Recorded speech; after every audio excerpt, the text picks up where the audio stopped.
A notorious regime emerges from the rubble of years of fighting in Afghanistan. Meet the men who helped create the Taliban. I will tell you why I was joined with the Taliban. Afghan survivors explain how these Islamic holy warriors first brought hope, then only repression and fear. Their ideas were wrong, their mission was wrong, their mentality was wrong. Former spies reveal how the United States helped drive the extremists from power after 9/11. But now the Taliban are back, deadlier than ever. They think they can destroy Taliban. How can they destroy Taliban? You have to destroy the entire nation. Spanning almost 30 years, the epic story behind the Taliban is a tale of three men. A one-eyed religious mystic, a legendary military strategist, and the most famous terrorist alive. The rise, the fall, and the rebirth of the Taliban.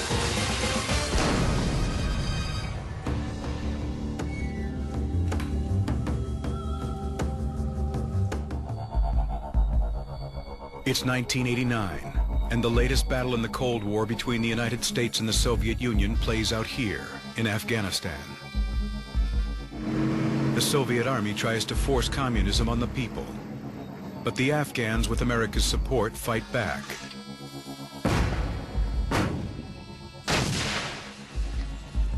An Afghan rebel named Mohammed Omar readies his rocket-propelled grenade and waits for a Soviet convoy to approach. He is the future ruler of Afghanistan. Here, Omar is anonymous, one of thousands of Afghan holy warriors known as the Mujahideen. His only claim to fame is his role as a mullah, or prayer leader, in a mosque in Kandahar. On this day, Mullah Omar has set up an ambitious ambush. Omar later describes his plan to Rahimullah Yousafzai, one of a tiny handful of journalists to ever meet the reclusive future leader.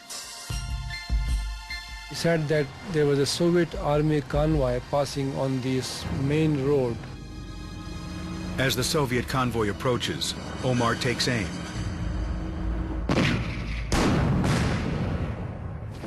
His perfect shot levels one of the Soviet vehicles.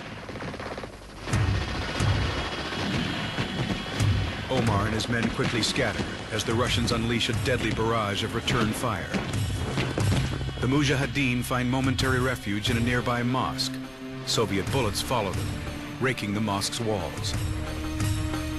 But what looks to be the end of Omar's life turns out to be just the beginning of his legend.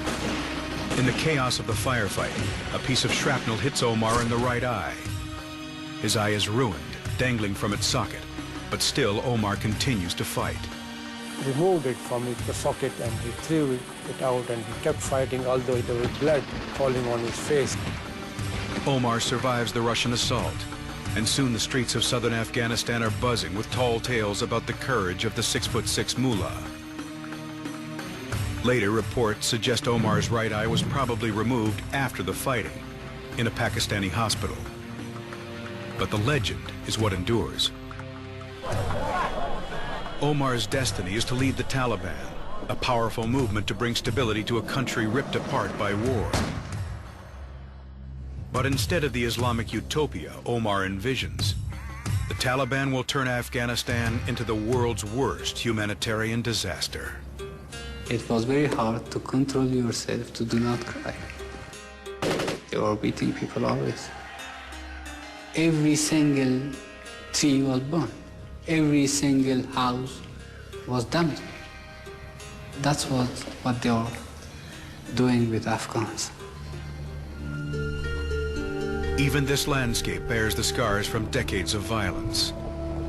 It's hard for many Afghans to remember a time without fighting.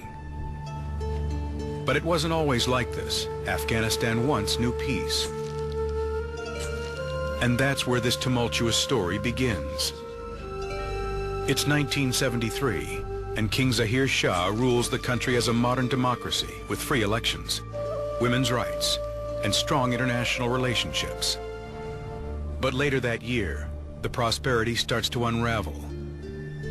Massive political upheaval is about to set Afghanistan on a ruinous path.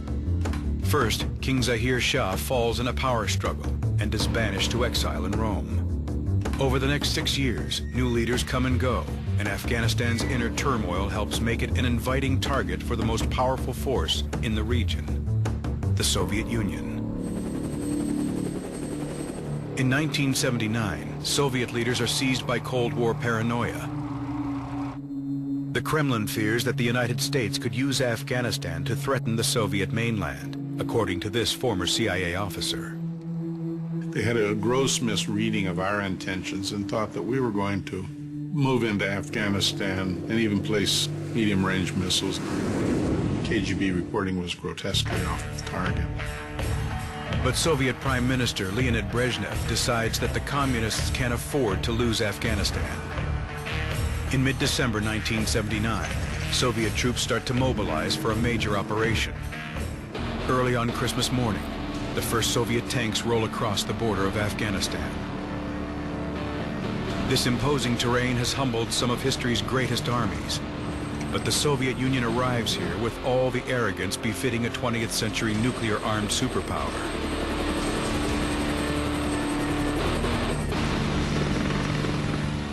Only a small rebel militia opposes them, a band of simple men like Mullah Muhammad Omar, armed with little more than their Islamic faith. CIA officers like Michael Scheuer assess this mismatch and make a cold judgment. Afghanistan will end up as a Soviet satellite. I think initially there was very few people in the American government who didn't believe that the Russians would ultimately prevail, because they had modern guns, because there were so many of them, and because they were brutal. Within months, the Soviets occupy most of the major cities. But getting into Afghanistan has always been the easy part. It's holding on to the country that has proven historically difficult.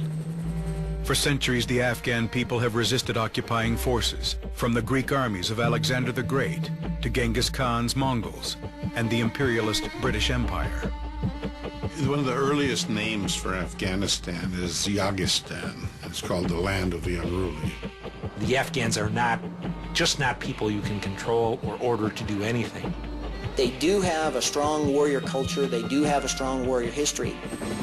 3 years into the Soviet occupation, the Red Army still can't completely stamp out the resistance. Now, U.S. intelligence officers start to reconsider their opinion of the Afghan Mujahideen. We began to appreciate the qualities of the Afghans, their ability to absorb punishment, the strength of their faith, their ingenuity in designing ways to kill the Russians. If we armed these people, they would continue to fight the Russians forever.